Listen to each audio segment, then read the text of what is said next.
This is WVOT News at 11.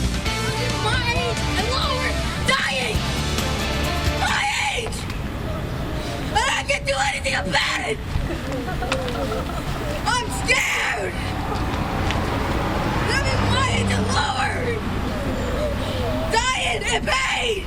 Raw emotion pouring from a young man following yesterday's shooting at Austin East High School.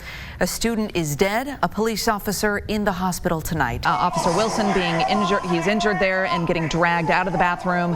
And right in front of him, Anthony Thompson Jr. on the ground. They are here protesting the decision by the District Attorney General Sharm Allen to not charge any of the officers in the death of Anthony Thompson Jr. Heavy police presence there at Austin East High School. Guam, we have learned that a Knoxville police officer is among the shooting victims in what KPD calls a situation that has left multiple people shot. I'm going to step aside so you can see what all we've been looking at since we arrived about 15 minutes ago here. We're a few blocks away from the actual school. This gives us a better idea of the magnitude of this situation as we see what sort of perimeter police and emergency crews have set up here. Knoxville police just sharing a release with us. This is information that we hate to have to share with you. One male pronounced dead at the scene.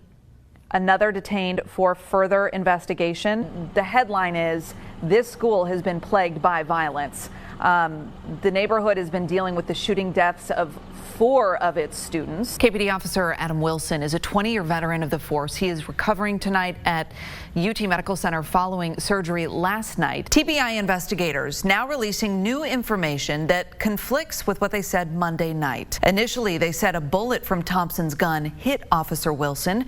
Now they've determined that was not the case. The mayor says that body camera footage could help clear up that confusion, but the DA says it won't be released while the investigation is active. Every day the video is not released perpetuates rumors and misinformation. People here say they just want to know what happened. That was District Attorney Sharm Allen there explaining why she will not be releasing the body cam footage associated with this shooting at Austin East High School, citing that it is an active investigation. A friend of Anthony Thompson Jr.'s family, Buckman, is tasked with holding the teen's funeral. I made arrangements with the family this morning. They want the truth.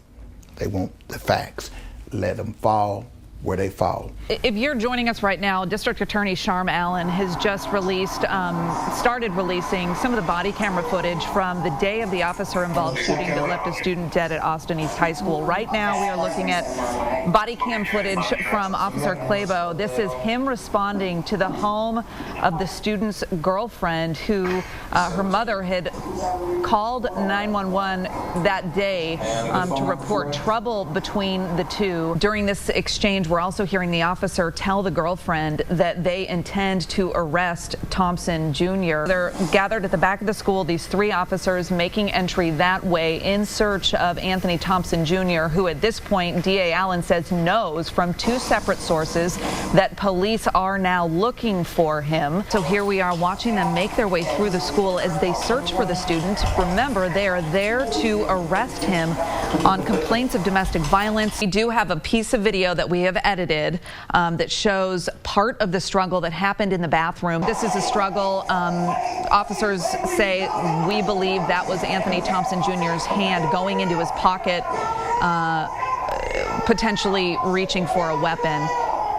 This is the other student that was in the bathroom. He was forced to the ground and then later detained. In the background, we see Officer Wilson being injured. He's injured there and getting dragged out of the bathroom. And right in front of him, Anthony Thompson Jr. on the ground, an officer unaware of his immediate condition, but working to quickly restrain him. We edited out the actual shots being fired to be responsible, to be sensitive. There are going to be many opportunities for the people who do need to see the actual full video to do that. We just didn't want to surprise people sitting at home with the kids live on TV to show a 17-year-old killed. The officers involved not charged. It was deemed self-defense. We're looking at a group of people, some on foot, others in cars, many of them holding signs that say justice for Anthony Thompson Jr. He, of course, is the 17-year-old who was shot and killed by police at Austin East High School last week. Now, this group of people originally gathered at KPD headquarters a couple hours ago and then have made their way now onto University of Tennessee's campus. Sam Luther, if you can hear us, you're live on the air at this hour. This is a look at some of those protesters who are in their cars. Yeah, Go ahead, Sam. Amanda, I can hear you barely. I don't know if you can hear me. You hear the overwhelming amount of honking going on right now. Like you said, they're here off of University Boulevard. They're headed to University Commons. They've started this protest at Knoxville Police Department. At one point, they were on Market Square. They ended up on Gay Street, where they understand they congregated on foot. I've got probably the better part of 200 people, Amanda, whether they're in cars or here on foot. Just take a look at this, though. Take a look at the scene. If Elizabeth can walk into here, you can just look at sort of the scene here on the University of Tennessee campus. It's a very loud scene. It's a very passionate scene. They are here protesting the decision by the District Attorney General Sharm Allen to not charge any of the officers in the death of Anthony Thompson Jr. Will Puckett alongside Zach Rickens in downtown Knoxville. We actually just turned onto Cumberland Avenue right now, where an almost roughly mile-long line of cars and people in front of these cars protesting the shooting death of Anthony Thompson Jr. Fireworks, some firecrackers let off in the street right there. Might have been the popping noise that you could have possibly heard as we walk along Cumberland Avenue. So I don't know if you heard that. You hear people shouting from their cars, "Pray for Austin East, rest in peace," standing for Anthony Thompson Jr. Again, the reason these folks are out here tonight is indisputable. They're here for one reason, and that's protesting the decision by the district attorney to not charge any of the officers.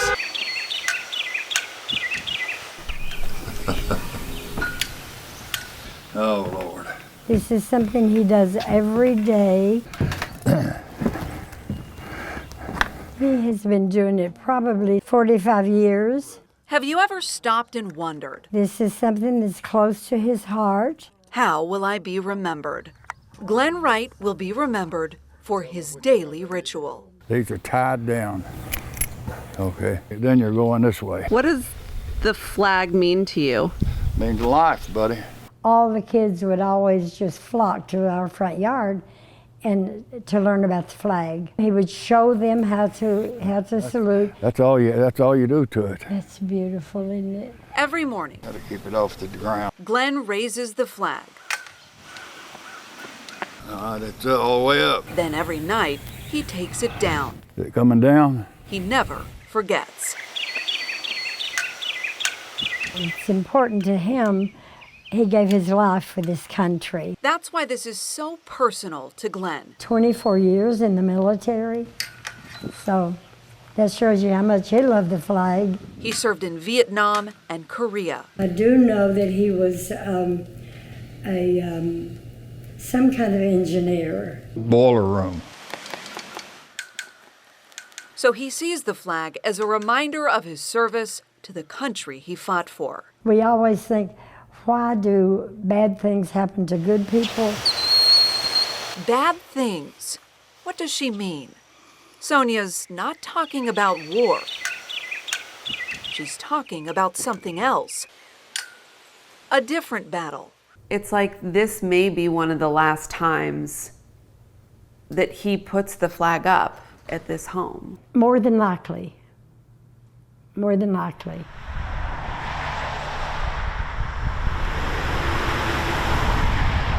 This home is a treatment for Alzheimer's and dementia.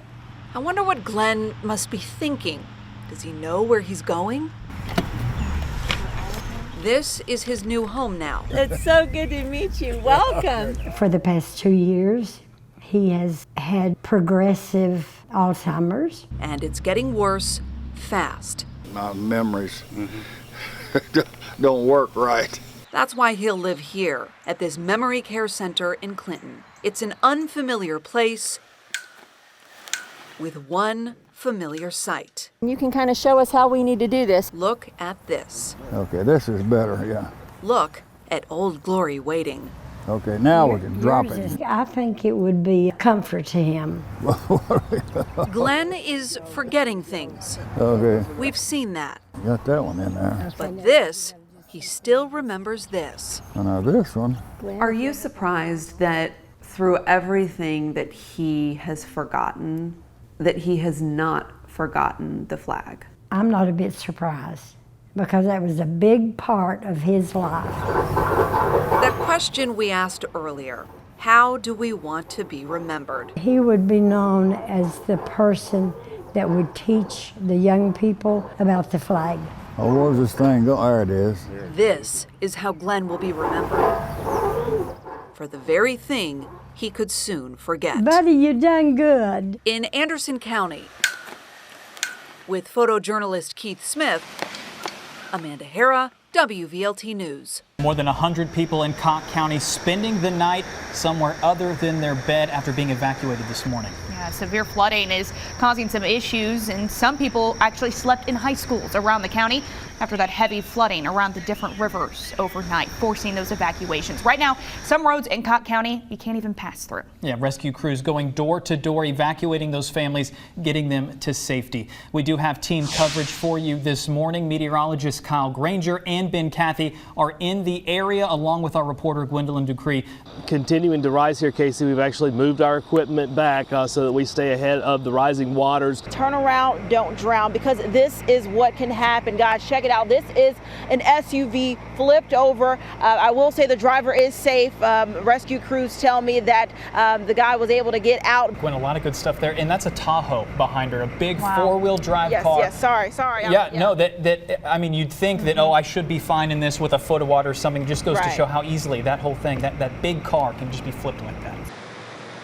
Hey, Casey and Harry, we're seeing how high it is, not only at the bridge pilings behind me off 321, it's uncomfortably close, but look, this is like the greenway, this is the walking path, and the rail is completely covered. I want to turn this around. There's a state farm that's usually well off here, the side of the road. Now we're seeing sandbags, these guys laying them down live behind this state farm using this big truck as they're lighting. They're trying to keep the water from getting in. And that was kind of the note that I talked to a lot of the emergency managers.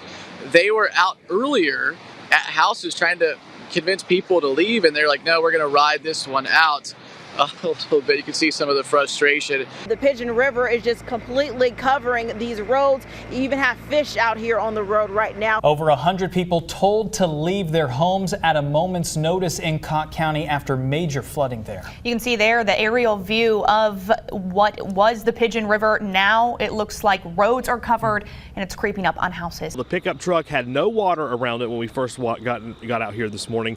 Now it's up to the doors. The truck has actually started to lean just a little bit sideways. The COVID vaccine is here, and East Tennesseans have questions. To help you navigate the latest details, WVLT has formed a COVID-19 vaccine team to help provide the information you need. More people are eligible. In our nearly 45-minute-long sit-down with Dr. Buchanan, she and I talked about the polarization of the pandemic. People were double booked, thinking today was their appointment date. Anyone 16 or older can now get a COVID vaccine in Knox County. That means there are no requirements to get the shot. Join us for vaccine reports each day on WVLT News. Tennesseans hospitalized with COVID continues its downward trend.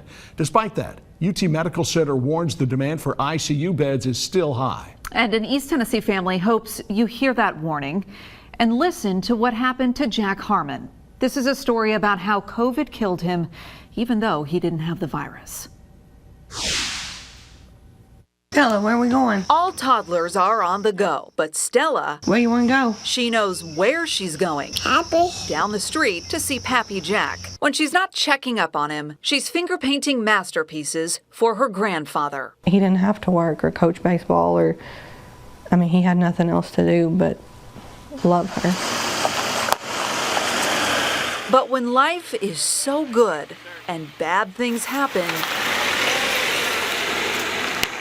It's in our nature to wonder what if. What if the doctors had found this months ago? What if a few more people around here had gotten vaccinated? Those are the sort of questions Stella's parents, Donnie and Ashley Harmon, find themselves asking over and over. What if there was just one more room? Because if things had happened differently, they wouldn't be heading here. Get it off, baby. Good job. Wipe it off. Stella's Pappy Jack is buried towards the back of this Blount County cemetery. Stella doesn't understand. Does it smell good? No. No. That her pappy is gone. Jack's family is still in shock over how he got here. So he got vaccinated, but you still think COVID is what killed him? When I had to call the funeral home, they had to ask if his death was due to COVID, and I said no. And then I was like, well, yeah, but not in the way you mean. Like he died waiting for a bed that wasn't available. Yes, you heard her right. She says her father-in-law died at Blount Memorial Hospital after waiting almost a week for a bed to open at UT. He needed something so basic, surgery to repair a valve in his heart. All he needed was one bed. The nurse in the CCU told me that they had called as far north as Chicago and as far south as Atlanta, and they couldn't find an empty CCU bed, that everything was full due to COVID. And so I broke down and cried, and I asked the nurse, I said, well, what am I supposed to do? Ashley called everyone she knew, Veterans Affairs, hospital board members. The family even contacted Congressman Tim Burchett's office, desperate for help. So Congressman Tim Burchett's office, they called to see how they might be able to help. But that call wasn't answered because in that very moment, doctors were working to try to keep Jack alive. It was too late. That he had passed away about 20 minutes before they returned her call. I just needed one bed, like one person not being sick and in the hospital could have made all the difference for us. Jack's medical records from Blount Memorial show how dire the hospital crisis was in mid-September. The death summary says attempts were made to transfer Jack to multiple facilities, but none could accept him due to the COVID pandemic and no beds.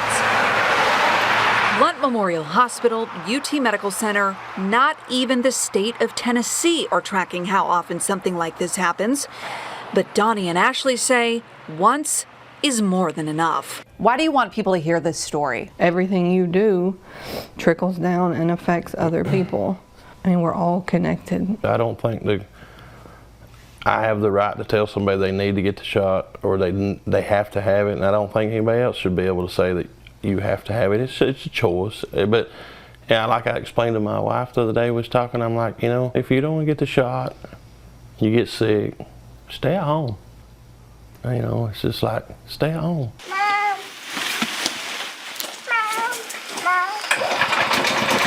Every day, Stella rides the golf cart. You going to Pappy's house? To check on Pappy Jack's house. You ready? She's still too young to understand where he is, but eventually she'll come to know. I'm more heartbroken for her because I'll always remember him, but I feel like she was robbed of that opportunity. We're almost home. The what ifs will haunt the Harmons forever, except perhaps one. What if the person who sees this story and makes a change or gets a vaccine, or what if a child doesn't lose their parent because we shared Jack's story? This what if gives them hope that Jack's death might just save a life. With photojournalist Keith Smith, Amanda Hara, WVLT News. There's not a lot of information out there right now to help us understand how often this happens. Kind of the hard part, but you are learning some things that give you context. Yeah, kind of troubling as well. A cardiologist here in town, Dr. Malcolm Foster, is sharing some pretty staggering numbers. In the last year, he says his practice has had 50 to 100 patients die in similar circumstances, waiting for a bed to open up in the East Tennessee area. And he says that number is probably closer to 100 and that the trend is worsening right now with the Delta variant. What's it really like inside East Tennessee hospitals right now? Unless you're a patient in the ICU or in the ER, or if you work there, it's tough to comprehend. Tonight, a nurse practitioner taking us with her to the front line in a raw series of video diaries that she recorded. For privacy reasons, Devin Fox is not revealing publicly which hospital she's working at in our area, but she is walking us through the supply shortages and the staffing shortages that are making the job tough.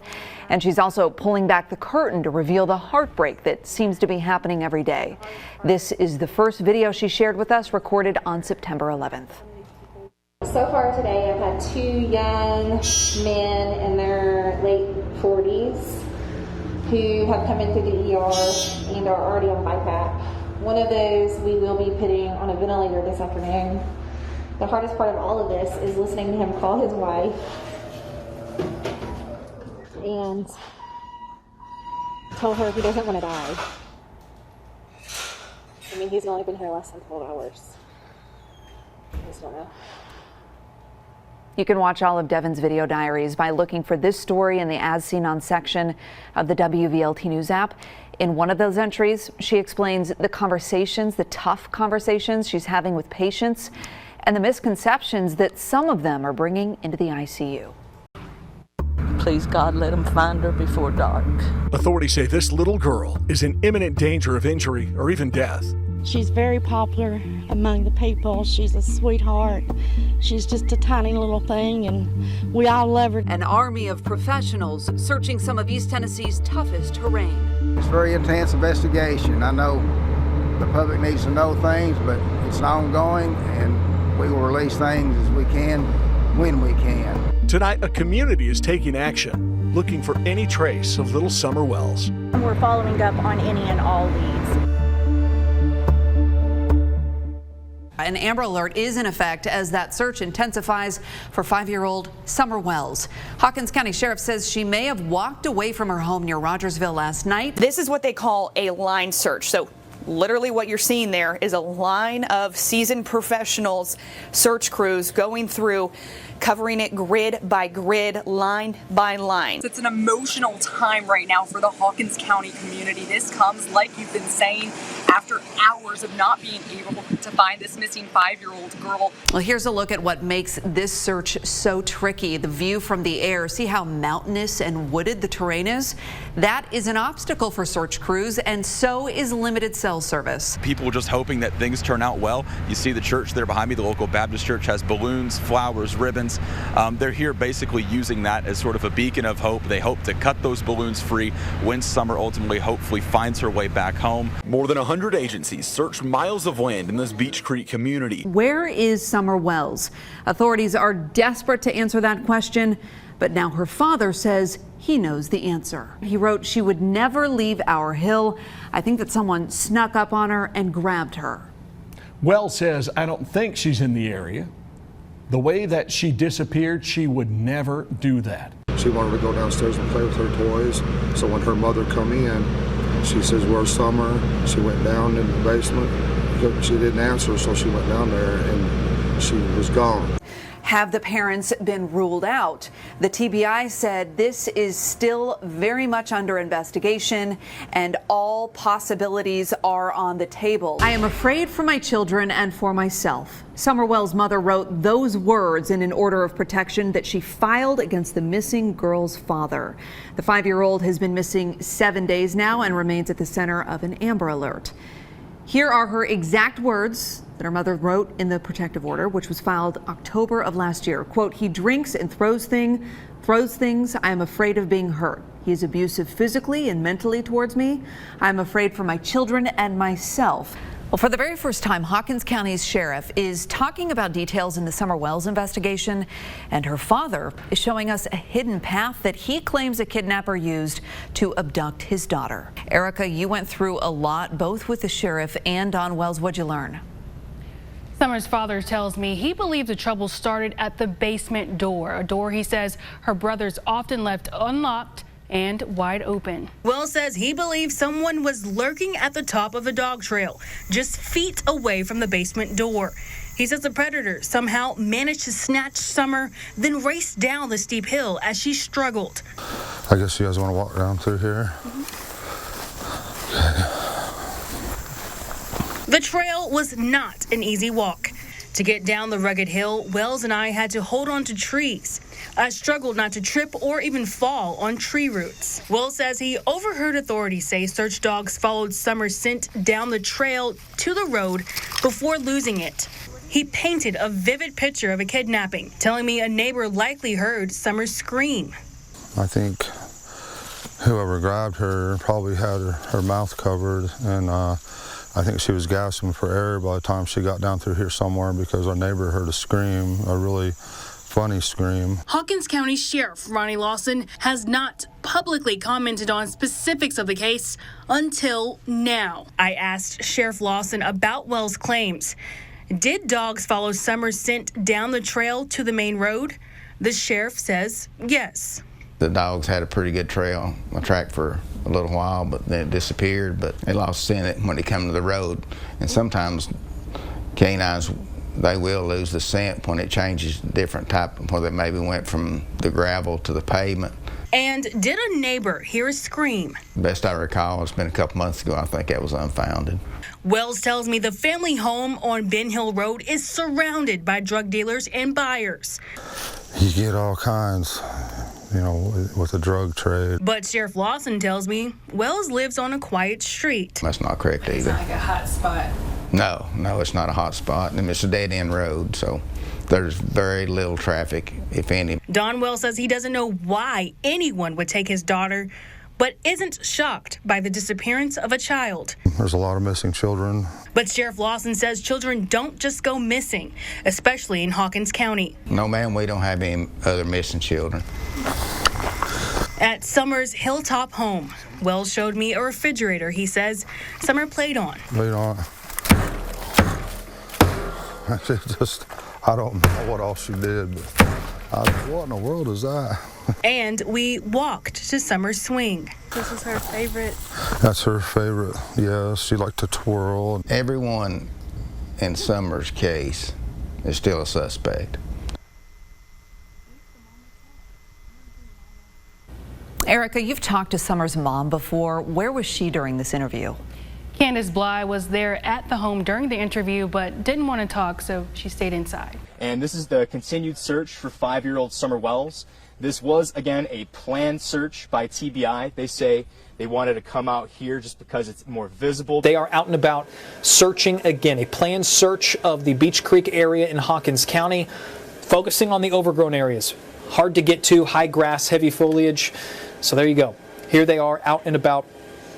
Big crews coming, and really we've seen crews from all over the country come in and help out in this search. Groups from Texas come, EquiSearch, one of those popular groups that we hear all the time when people go missing. They've been involved. A lot of people, a lot of volunteers spending a lot of time, a lot of money to get themselves out here and help out in the search with Hawkins County deputies as well as the Tennessee Bureau of Investigation. So there they are, out looking for Summer today.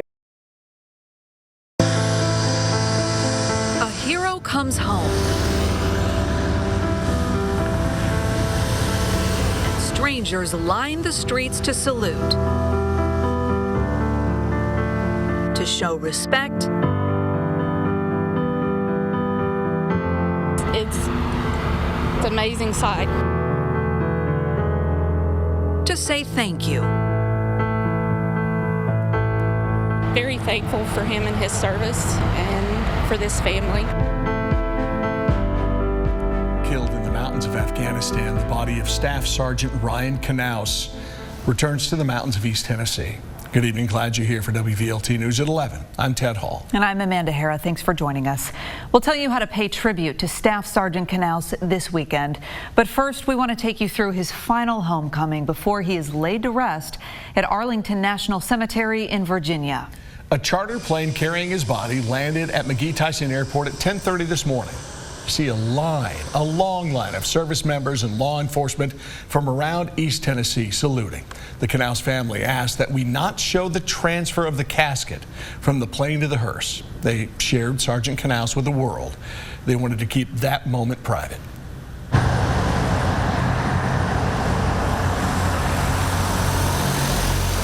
East Tennesseans lined the route from the airport to Minot Funeral Home in Halls, not far from the Knaus home. Among the people paying respects, a mom and her young children. Carrie Fry says she wanted to see true patriotism. I was humbled. It really, as a mom, it hurt my heart to know that a mom out there had lost their son. But at the same time, I was so proud to know that there's still young men that are giving their lives for our country. The sergeant's mother says her son lived with no regrets.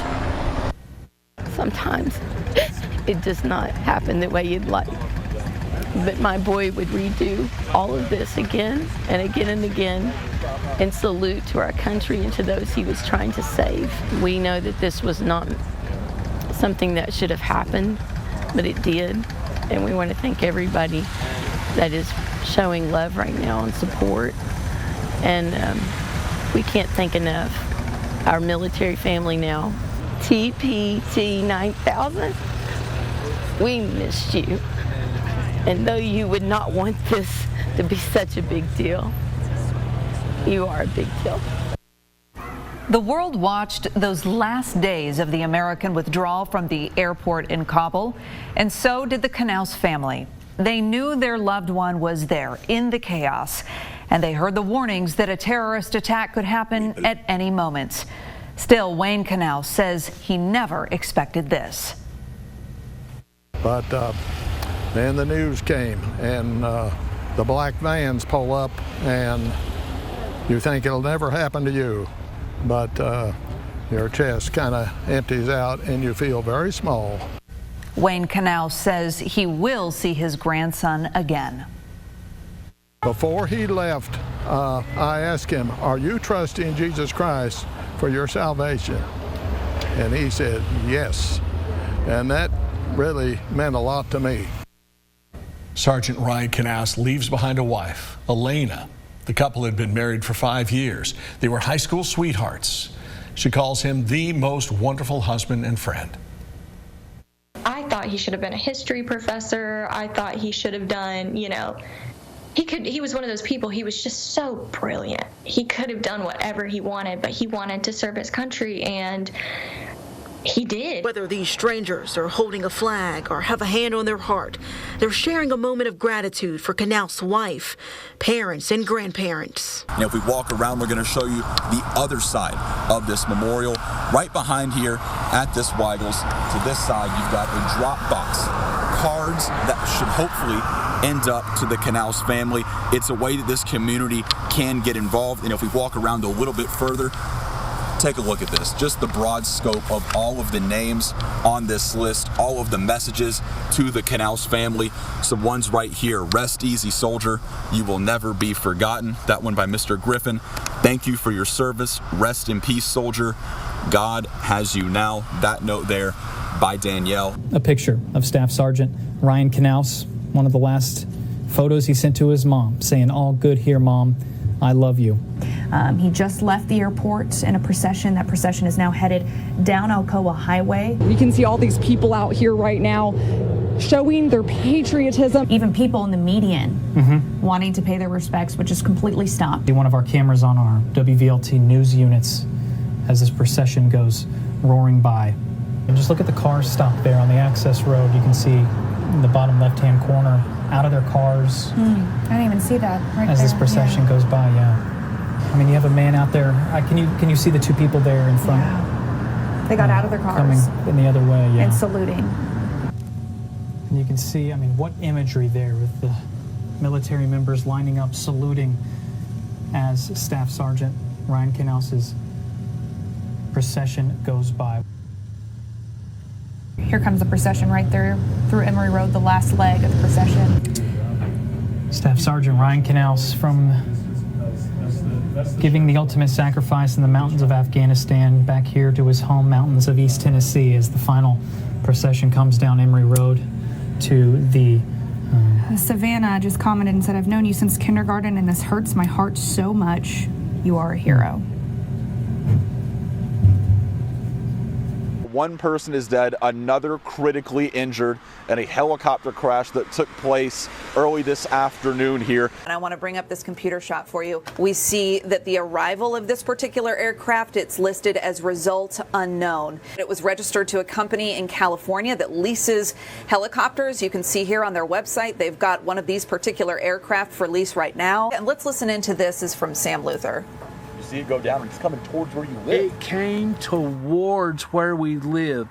As I was coming out of my house, you see it just streak across. Here's that big black smoke that we're talking about. This has been seen for miles across town. Firefighters still using 2 aerial units and some ground units to put out Dave's wholesale transmission. Latest situation is you look at this from about 4 or 5 miles away, you see the smoke is still coming up. Looks like there's a pretty significant fire throughout most of the building. A worker tells us he heard an explosion, then saw fire coming from the side of the building. He says the owner has 2nd and 3rd degree burns and is now at the hospital. But all other 5 employees, aside from the owner, were accounted for and are actually standing here watching. 18 cars is about how much Tony Ogle, the manager here at Dave's Wholesale Transmission, was able to estimate they've lost in this fire. 2 of them are high dollar cars. We had a 1947 panel wagon that the dude probably has 90,000 hours in that he'll never get back. The owner of a transmission shop that caught fire is doing well tonight. All 6 employees will keep working in a different garage on cars that went untouched. We have some breaking news just coming into our newsroom. A small plane has crashed near McGee-Tyson Airport. We do want to give you what we know so far. Here's a look at a photo from someone nearby. Now, this is just off of Singleton Station Road. This is not far from McGee-Tyson Airport. We're told it is a single engine plane, and they have 2 patients. I just got off the phone with Zachary Lance, who is here at this construction site behind me, and I'll go on and step out of the way so that way you can get a closer look. But in talking with him, he said these 4 powerful words: it shook the ground. That's what he told me, that when that plane crashed, they all ran, they were coming towards it. Blount County's new Amazon site was hit around 9:30 this morning. The 2 people on board both went to UT Medical Center. Ashley Boley is following the story, talking with people who heard, saw, even smelled the crash and its aftermath. Ashley, what are you learning from witnesses? Yeah, people have told me that this was a very scary sight for them. One, a young girl, another, a worker here at this Amazon plant behind me, or what will soon become of that plant, this construction site currently. A scary situation is how they're describing it. Take a look. It smacked the ground so hard, I thought it went all the way through.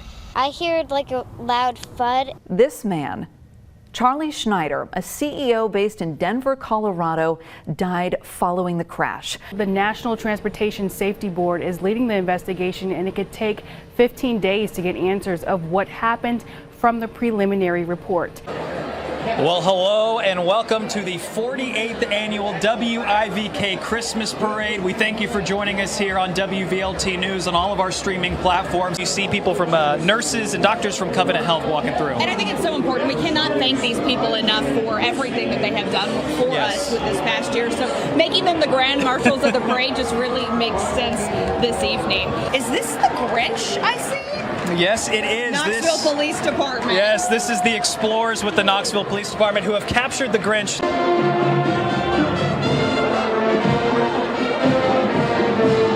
Is a little unique new camera angle this year. This is live from the WVLT News unit that is in the parade. Our Whitney Kent behind the wheel. Well, I'm Casey Willis. I'm Harry Sullivan. We certainly appreciate it and thank you for joining us. We wish you and your family a happy holidays, a Merry Christmas, and if we don't see you until next year, a Happy New Year. We thank you for joining us here on WVLT News on all of our streaming platforms.